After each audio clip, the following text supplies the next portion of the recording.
कई लोगों के साथ में चर्चाएं की, सवाल जवाब किए, वो केवल आंखें बंद करके बैठे रहे क्या?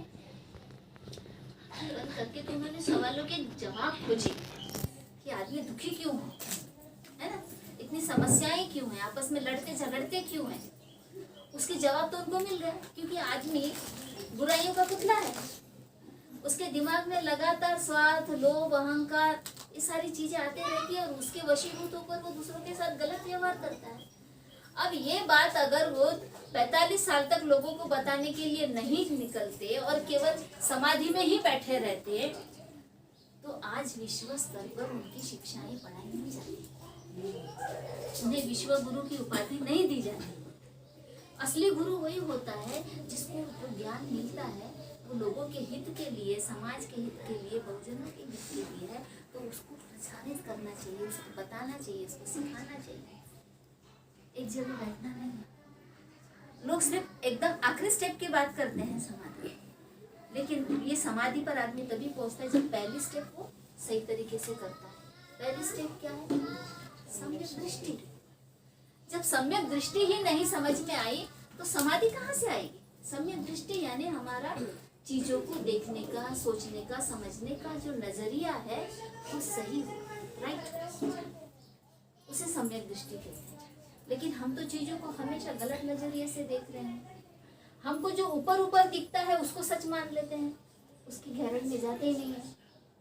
हमको लगता है कि ये ऊपर की चमड़ी इतनी है, लेकिन डॉक्टरों को मालूम है जब वो ऑपरेशन करते हैं तो इसके कितने स्तर होते हैं।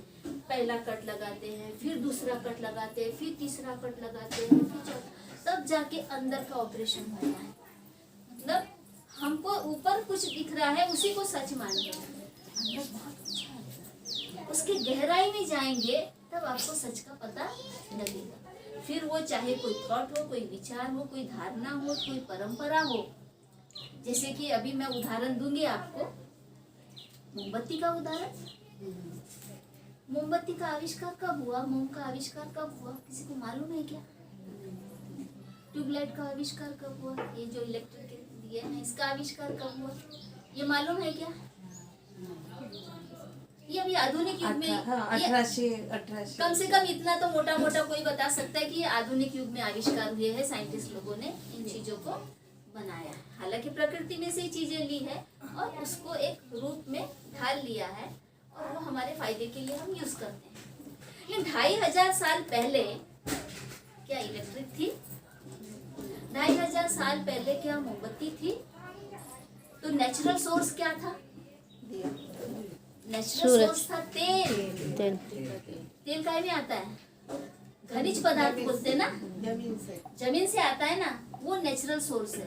प्राकृतिक संसाधन जिसको हम बोलते हैं साइंस की भाषा में या भूगोल की भाषा में, प्राकृतिक संसाधनों का हम लोग यूज करते हैं। तो उस समय तेल था, उस समय लोहा था, बहुत सारे प्राकृतिक संसाधन, कॉपर था। तो ये जो तेल है, इस तेल को जलाने से उजाला होता है, ये उस समय लोगों को समझ में आया। इसलिए अंधेरा दूर करने के लिए उन्होंने तेल के दिए जलाए, उसको बोला दिया।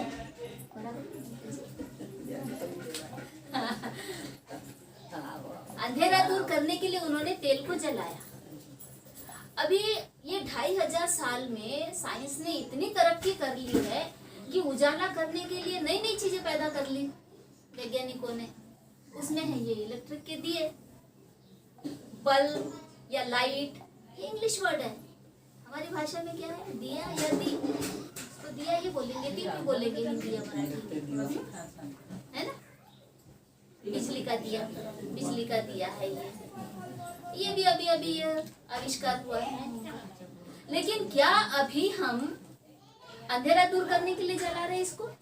हम क्या कर रहे हैं? मिथ्या दृष्टि कैसे होती है देखो। हम पढ़े लिखे लोग हैं, 21वीं सदी के, साइंस पढ़ रहे हैं, डॉक्टर इंजीनियर बन गए हैं, फिजिक्स पढ़ते हैं। फिजिक्स में हम लोगों को सब मालूम है कि कौन सी चीज कैसे काम करती है, कैसे तार कहाँ जुड़ते हैं और उससे कैसे बिजली उत्पन्न होती है, मैग्नेटिक पावर कैसे उत्पन्न होता है, इलेक्ट्रॉन प्रोटॉन क्या होते हैं, ये हम फिजिक्स में पढ़ते हैं। लेकिन वास्तव में धर्म के नाम पे हम क्या कर रहे हैं? यहाँ पर हम साइंस का इस्तेमाल नहीं कर रहे हैं। हम यहाँ पर आए तब मोमबत्ती नहीं जली थी, लेकिन ये लाइट जल रहा था। क्यों जल रहा था? उजाले के लिए ही जलाया था ना, क्योंकि कमरे में अंधेरा हो रहा था, तो आपने ये लाइट जलाया। लाइट यानी प्रकाश, रोशनी कर दी। लेकिन जब हम धर्म के नाम पे कुछ करने के लिए बैठे हैं, तो इतना उजाला होते हुए भी हमने उसको जलाया। तो क्या हम सच तक पहुंचे हैं? सम्यक दृष्टि आई है हमें? विनय पिटक का किताब, इतना मोटा किताब, उसका फर्स्ट पेज उठा के देखो। निदान, निदान में पहले पेज पर पहले पैराग्राफ में लिखा है, उपोषद के लिए भिक्खु लोग इकट्ठा होते हैं तो सीनियर भिक्खु जूनियर भिक्खु से पूछता है कि क्या तुमने उपोषथागार की सफाई की? तो बोलता है कि हाँ मैंने की। और एक प्रश्न ये करता है कि क्या तुमने दिया जलाया? तो वो कहता है कि दिन का उजाला होने के कारण, सूर्य का प्रकाश होने के कारण मैंने दिया नहीं जलाया। इसका मतलब है कि 2500 साल पहले बुद्धा ने बहुत साइंटिफिक और लॉजिकल बात की थी, लेकिन आज उसी बुद्ध के सामने हम दिन के उजाले में दिया जला रहे हैं। तो हम कितना बुद्ध की धम्म को, उसकी शिक्षाओं को समझे, ये हमारा अपना खुद का निरीक्षण होना चाहिए। सम्यक दृष्टि ही नहीं मिली है और हम सम्यक समाधि की बात कर रहे हैं। अब ये छोटी सी बात अगर हमारी समझ में नहीं आ रही है, तो परिवार में एक दूसरे के साथ व्यवहार करते समय हम कितना मिथ्या दृष्टि का उपयोग करते होंगे। ये तो एक छोटा सा उदाहरण था। कितना गलत सोच लेकर हम अपने बच्चों के साथ, अपने माता पिता के साथ, अपने रिश्तेदारों के साथ व्यवहार करते होंगे। अक्सर हम बच्चों को डांट देते। छोटे छोटे बच्चे ना आजकल के बहुत होशियार हैं, साइंस पढ़ रहे हैं, स्कूल में जाते हैं पढ़ने के लिए, तो सही चीज, तर्कपूर्ण चीजें पढ़कर आते हैं। और जब उनको दिखता है कि माता पिता कुछ गलत कर रहे हैं, तो बच्चे टोक देते हैं। बड़े स्मार्ट होते हैं, स्मार्टली वो टोक देते हैं। तो माता पिता का जवाब क्या होता है? ऐसा ही करना पड़ता है ना, चुप बैठ, तुम बच्चे हो, तुम बच्चे हो, ऐसा ही करना पड़ता है, ऐसा ही चला आ रहा है। यानी यहाँ पर क्या है, एक बच्चा बोल रहा है तो उसको हम चुप करा देते हैं। यही बात मुझे सिद्धार्थ गौतम की एक घटना में दिखाई दी, तो मैं उसको बताना चाहूंगी और फिर अपने शब्दों को विराम दूंगी। सिद्धार्थ गौतम जब केवल 9 साल के थे और वे अपने पिता के साथ भूमिकर्षण समारोह में गए थे। भूमिकर्षण यानी जब खेतों की जुताई होती है ना, अपने महाराष्ट्र में भी खेतों की जुताई का एक मौसम आता है ना, बारिश से पहले, है ना, तो उनके पास में बहुत जमीन थी, तो वो उस कार्यक्रम में गए थे। तो वहां पर उन्होंने जो देखा था कि जो ब्राह्मण पुरोहित है वो कुछ तो भी बोल रहा है, मंत्रोच्चार कर रहा है संस्कृत भाषा में, जिसका कि अर्थ किसी को समझ में नहीं आ रहा। और सिद्धार्थ गौतम के साथ में उनके सारे छोटे छोटे जो भाई लोग थे, इसमें देवदत्त था, महानाम था, ये सारे जो थे उनके कजन्स वगैरह, ये भी उसी की हम उम्र के बच्चे वहाँ पे थे। और ये सारे लोग बोर होके वहाँ से भाग गए थे, क्या बोल रहे समझ में नहीं आ रहा है। आज भी ऐसे ही बच्चे लोग भाग जाते हैं। आज हमारे इस कार्यक्रम में बच्चे नहीं हैं, पढ़ने लिखने वाले बच्चे नहीं हैं, क्योंकि यहाँ पर उनको लगता है कि ये साइंटिफिक बातें नहीं हो रही, तर्कपूर्ण लॉजिकल बातें इनके धार्मिक कार्यक्रम में होती नहीं है, इसलिए वो इसमें बैठना नहीं चाहते। क्यों दूर है युवा पीढ़ी हमारे इस बुद्धिज्म से। बुद्ध का दोष नहीं है, बुद्ध के धम्म का कोई दोष नहीं है, लेकिन हम जो कर रहे हैं उसमें दोष बहुत है। और हम बच्चों को बोलते हैं अरे बैठता नहीं है, आता नहीं है, सुनता नहीं है। देखो उस समय भी बच्चे हर युग में इसी तरह से होते हैं। बड़े होते जाते हैं ना, तो परंपराओं के आदी हो जाते हैं, दिमाग यूज करना बंद कर देते हैं। होना तो ये चाहिए कि जैसे बड़े हो रहे हैं वैसे वैसे प्रज्ञावान होते जाए, लेकिन हम लोग जैसे जैसे बड़े हो रहे हैं प्रज्ञा को हम गिरवी रख देते हैं और सिर्फ परंपराओं के आदी हो जाते हैं। वहां पर सिद्धार्थ ने अपने महाप्रजापति से पूछा था कि माँ, ये जो ब्राह्मण है ये जो बोल रहा है, इससे वो जो खुदा ये जो जोताई में जो कीड़े निकल रहे हैं, जिसको चिड़िया लेकर जा रही है अपने मुंह में, उसी चिड़िया को जो चील है वो लेके जा रही है, ये मंत्र से उनका बचाव क्यों नहीं हुआ? 9 साल का बच्चा पूछा। हम पूछते हैं क्या ऐसा कि ये जो मंत्र हम बोल रहे हैं, अभी मैं खाली के मंत्र ही बोलूंगी, समझ में नहीं आ रहा मतलब मंत्र है, तो इससे हमारा कल्याण हो रहा है क्या? ये हम, लेकिन बच्चों के मन में है, हमारी नई पीढ़ी के बच्चों के मन में है, लेकिन धीरे धीरे हम उनको अपने जैसा बनाते हैं जबरदस्ती करके। उनका अगर समाधान हो जाए, उनको सच्चा धम्म मिले ना, बुद्ध की शिक्षा है, वो आपसे भी ज्यादा अच्छे धम्मवान बनेंगे, लेकिन हम ऐसा नहीं करते। उस बच्चे ने पूछा तो महाप्रजापति के पास कोई जवाब नहीं था। सिद्धार्थ ने पूछा कि हमारे पिताजी तो राजा है, महाराज है, फिर वो ब्राह्मण के सामने इतना झुक क्यों रहे हैं हाथ बांधे हुए? उसका इतना आदर सत्कार क्यों कर रहे हैं? क्यों नहीं पिताजी खुद ही ये मंत्र बोल लेते?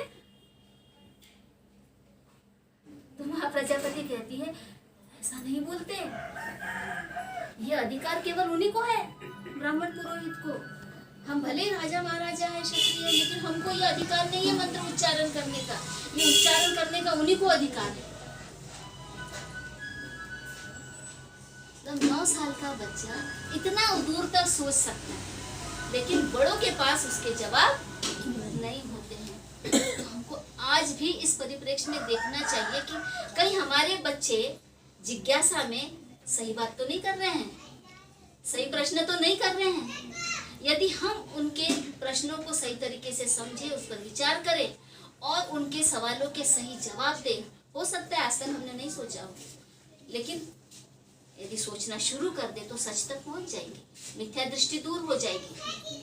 और मिथ्या दृष्टि दूर हो जाएगी तो आपका एक बॉन्डिंग बनेगा अपने बच्चे से।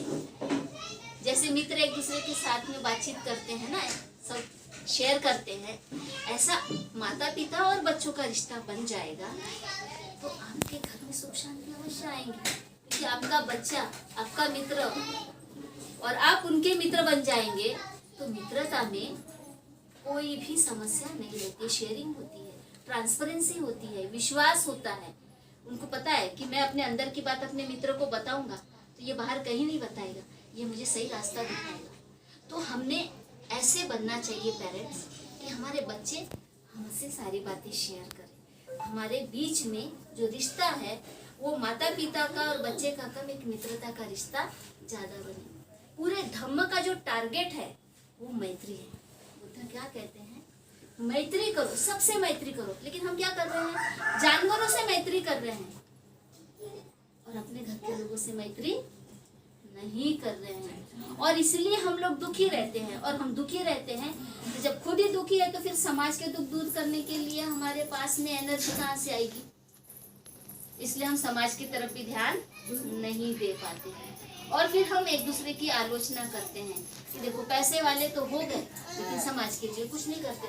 पैसा आने से कोई सुखी नहीं होता है, सुखी वही होता है जिसका चित्त शुद्ध होता है और जो दूसरों के साथ सही मैत्रीपूर्ण व्यवहार करता है, तभी सुख आता है, तभी समाधान मिलता है। और आपसे रिश्ते अच्छे बनेंगे तो समाधान तो जरूरी होगा, क्योंकि आपका बच्चा आपको छोड़कर गैरों के पास नहीं जाएगा।